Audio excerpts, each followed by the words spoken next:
आसा के राज्य के 36वें वर्ष में इस्राएल के राजा बाशा ने यहूदा पर चढ़ाई की और रामा को इसलिए दृढ़ किया कि यहूदा के राजा आसा के पास कोई आने जाने न पाए।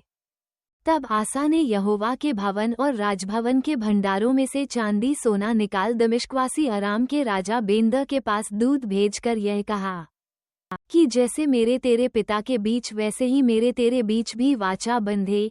देख, मैं तेरे पास चांदी सोना भेजता हूँ, इसलिए इस्राएल के राजा बाशा के साथ की अपनी वाचा को तोड़ दे ताकि वो मुझसे दूर हो। बेंद ने राजा आसा की यह बात मानकर अपने दलों के प्रधानों से इजरायली नगरों पर चढ़ाई करवाकर इयोन, दान, आबेमैम और नप्तली के सब भंडार वाले नगरों को जीत लिया। ये सुनकर बाशा ने रामा को दृढ़ करना छोड़ दिया और अपना वह काम बंद करा दिया। तब राजा आसा ने पूरे यहूदा देश को साथ लिया और रामा के पत्थरों और लकड़ी को, जिनसे बासा काम करता था, उठा ले गया और उनसे उसने गेवा और मिस्पा को दृढ़ किया। उस समय हनानी दर्शी यहूदा के राजा आसा के पास जाकर कहने लगा, तूने जो अपने परमेश्वर यहोवा पर भरोसा नहीं रखा वरन अराम के राजा ही पर भरोसा रखा है, इस कारण अराम के राजा की सेना तेरे हाथ से बच गई है।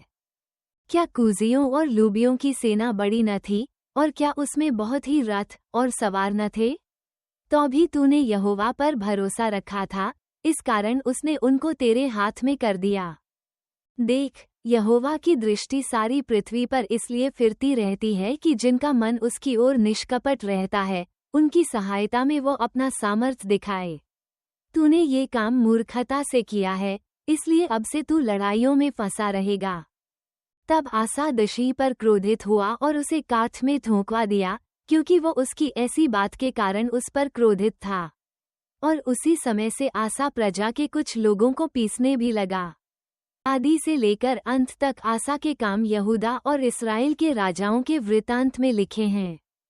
अपने राज्य के 29वें वर्ष में आसा को पांव का रोग हुआ और वह रोग अत्यंत बढ़ गया, तो भी उसने रोगी होकर यहोवा की नहीं वैद्यों ही की शरण ली। निदान आसा अपने राज्य के 41वें वर्ष में मर के अपने पुरखाओं के साथ सो गया। तब उसको उसी की कब्र में जो उसने दाऊदपुर में खुदवा ली थी, मिट्टी दी गई और वो सुगंधद्रव्यों और गंधी के काम के भांति भांति के मसालों से भरे हुए एक बिछौने पर लिटा दिया गया और बहुत सा सुगंधद्रव्य उसके लिए जलाया गया।